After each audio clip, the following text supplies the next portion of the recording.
Muchas gracias, muy buenas tardes. Celebro que en nuestra casa estén Mariana y Luisa María, y me disculpan que les quite todos los títulos nobiliarios, dos queridas compañeras en el Parlamento Latinoamericano, y Mariana, mi correspondiente, o yo el correspondiente de ella en la vicepresidencia de cada país. He oído con atención la exposición del senador Delgado y quisiera hacer algunas anotaciones al respecto. Nos piden referirnos a integración regional y cooperación parlamentaria. Cuando hablamos de integración, en el caso de la visión costarricense, es casi que una vocación congénita. Somos un país altamente integracionista, participamos de prácticamente todos los órganos subregionales, regionales y mundiales que se han creado, con una diferencia, y empiezo por ahí porque es parte de la realidad que no podemos ocultar. No integramos el Parlamento Centroamericano. Hemos mantenido diferencias de origen en cuanto a su constitución, su financiamiento y durante un largo tiempo su condición de refugio de algunos testimonios no necesariamente edificantes de la política centroamericana. Hoy las cosas han cambiado significativamente, pero no se han dado las condiciones necesarias para integrarnos. Personalmente, y no hablo ni por Costa Rica, ni por el Parlamento, ni por mi partido, creo que deberíamos estar al menos en condición de observadores, porque el Parlacén es una realidad regional. Ahí mismo mantenemos una distancia rotunda con la Corte Centroamericana de Justicia, porque indistintamente de sus atributos y calidades en integración y en capacidad, han incurrido en un gravísimo error jurídico y de interpretación de las realidades en materia de soberanía, atreviéndose a juzgar actos de Costa Rica sin ser nosotros miembros de esa Corte Centroamericana de Justicia. Apartados esos dos escollos, en Centroamérica y más allá de Centroamérica participamos de toda organización que se haya generado en la historia. Hay al respecto algunas consideraciones precisas. En la región y en las subregiones observamos cómo hay una consistente integración en materia de seguridad, en materia ambiental, en el campo deportivo competimos en las mismas condiciones teóricas, en la práctica no, pero competimos. En el campo comercial la integración ha sido muchísimo más desarrollada, porque tiene una explicación, hay todo el apalancamiento económico para desarrollarlo vigorosamente. Pero extrañamente es tan difícil la integración política, porque en un primer estamento hay una descalificación sistemática, básicamente de los medios, hacia lo que sea integración política. Y nosotros mismos, como partidos políticos y como rectores de los países, nos hemos creído esa tesis. Y nos hablan, cito frases que todas y todos hemos escuchado, de turismo parlamentario. Y como dirían los argentinos, nos lo bancamos. No reaccionamos con diplomacia parlamentaria, que es el correspondiente positivo a un estereotipo y a una descalificación en la otra dimensión. Cuando el senador Delgado hablaba sobre tratados de libre comercio, todos ellos son hijos de una dinámica ideologizada que es subyacente a la globalización, no hacia la integración. Los tratados tienen que ver con una dinámica comercial hija de la globalización, no así con una integración de las relaciones equivalentes, equiparables, coexistentes de los países en el campo del desarrollo integral. Si lo que he dicho fuera falso, no tendríamos como resultado de los múltiples tratados que nosotros hemos firmado un crecimiento de la economía sostenido, razonable, no óptimo, y un decrecimiento de la equidad sostenido, evidente y lamentable. ¿A dónde voy con esta reflexión?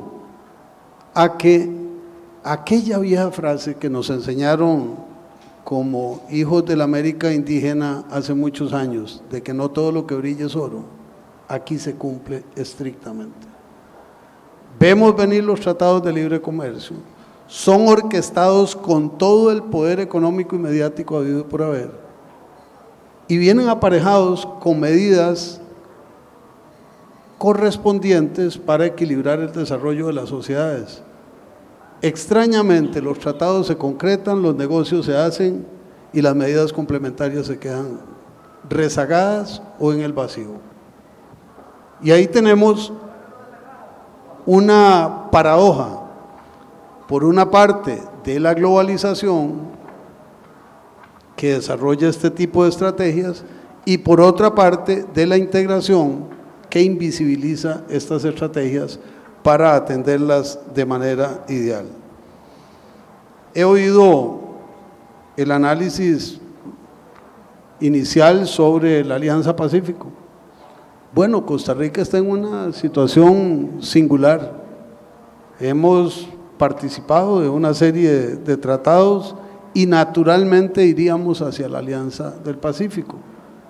No obstante, estamos en este momento en una indefinición. No se ha abierto el debate nacional.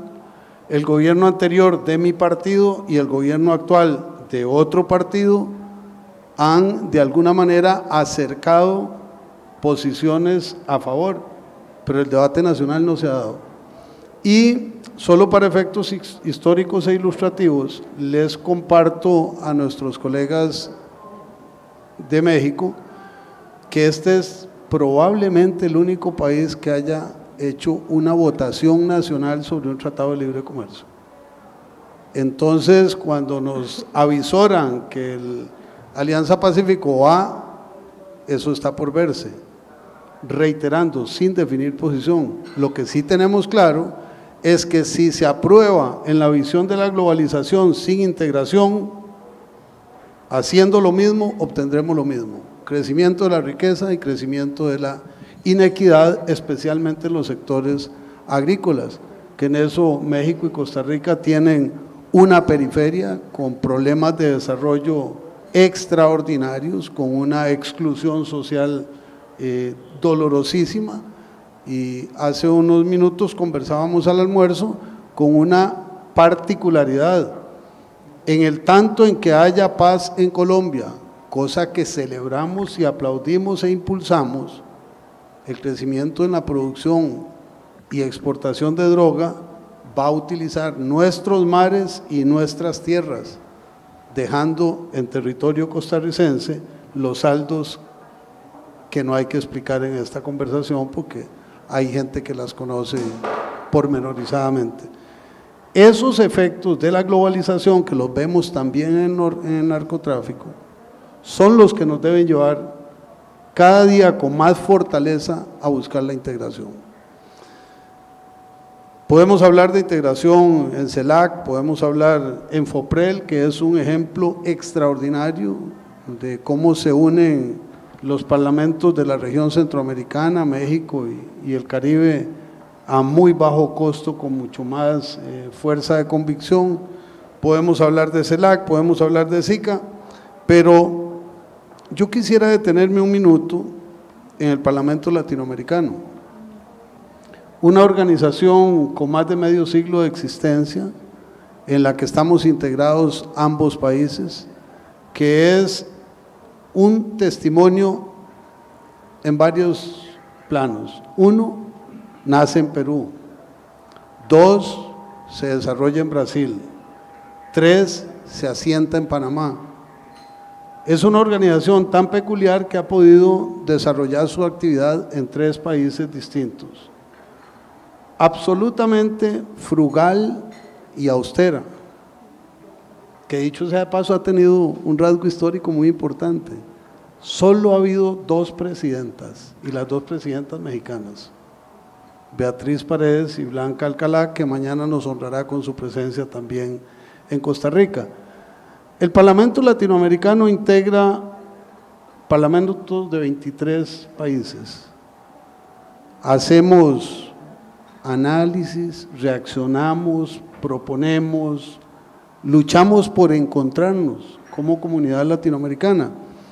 Y con toda seguridad, sigo haciendo la antítesis, en la visión de la globalización, el Parlamento Latinoamericano, como casi todos los órganos de integración, sería calificado como improductivo, porque no es una faja de producción, no es 1 más 1 igual 2 más 1 igual 3, sino que es un centro deliberativo del parlamentarismo latinoamericano.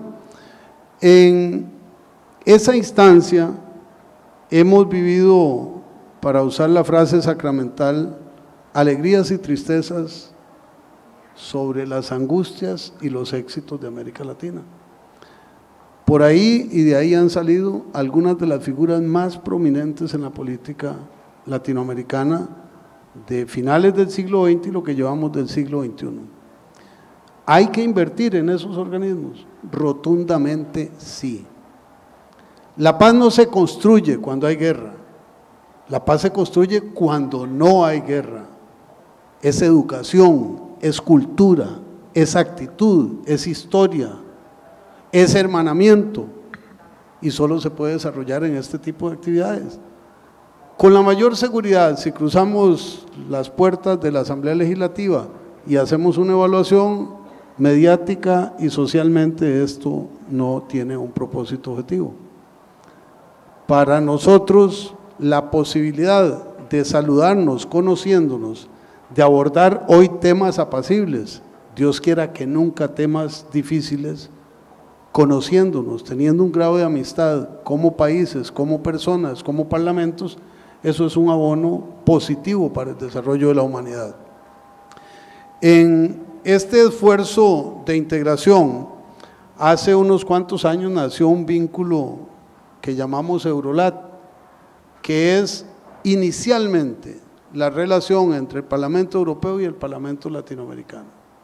Como ustedes podrán imaginar, de Europa llegaban a las primeras reuniones con la cartilla escrita sobre qué creían desde Europa que debíamos hacer en América Latina. Poco a poco, esta cumbre que se realiza 2 veces al año, se fue enriqueciendo con la participación de los parlamentos regionales, y hoy todos concurrimos a estos diálogos. A veces son muy viables, a veces son muy sencillos, pero en algunas ocasiones, por ejemplo, cuando hablamos de migración, el tema se torna intenso por los sufrimientos que conlleva de quienes migran y de los países receptores. Pongo esto como ejemplo de lo que es integración en el plano político y en el plano parlamentario. Cierro mencionando que en mi caso, con la juventud acumulada que tengo, son muchos años de andar en integracionismo. Empecé hace rato en Lima y he venido evolucionando en diferentes organismos. Creo en estas actividades, creo en estas acciones y creo en estos esfuerzos. No dejo de mencionar que también creo que debemos ser correspondientes con la realidad de nuestros países cuando generamos este tipo de actividades. Uno, ¿en qué costos le acreditamos al erario? 2, en cuál es nuestra actitud en las actividades. Y 3, cuál es el resultado que retornamos a nuestros países, en vínculos, en proyectos modelo como se hace en el Parlamento Latinoamericano, en acuerdos binacionales, en acciones conjuntas. Son distintas las opciones, pero se pueden construir. Celebro esta iniciativa. Agradezco al presidente de la Comisión de Internacionales, Danny Heyling, por convidarme a acompañarlos, y desde luego termino haciendo votos porque su estancia en Costa Rica sea muy placentera y quedamos a la orden. Muchas gracias.